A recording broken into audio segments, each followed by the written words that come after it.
Si vous ne savez pas, Congo, à la fin des temps, nous serons pressés par le monde entier parce que nous avons la technologie dont la bête a besoin. C'est ainsi que, vous voyez, tout le monde se rapproche de nous. Et nous devons savoir que Christ est à la porte. Bientôt, la fête véritable de trompette sonnera. Mais ce n'est pas tout le monde qui l'entendra. Tout le monde pouvait entendre la trompette en Israël. Il suffisait d'avoir des oreilles. Mais pour ce qui est de la trompette qui arrive, ce sera une trompette sélective. Ce sera une expérience sélective. De la même manière que Paul a eu une expérience sélective. Il voyait, entendait des choses que les autres n'entendaient pas. Ils étaient au même endroit mais n'entendaient pas les mêmes choses. Et il peut se faire que vous êtes dans la même maison, dans la même église, dans la même voiture. Celui-ci entend le son de la trompette, l'autre n'entend pas. C'est un son, si seulement tu l'entends, tu disparais. Oh, donne-moi la main.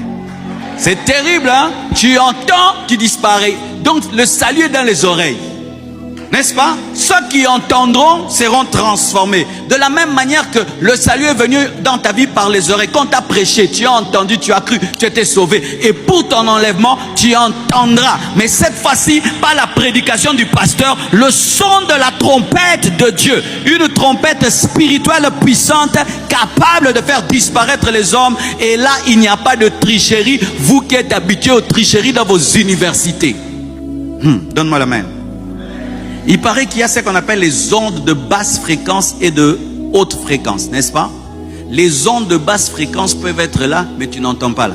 Tu prends seulement un détecteur, il te dit non, il y a des choses ici, mais il n'y a rien. Non, il y a des choses.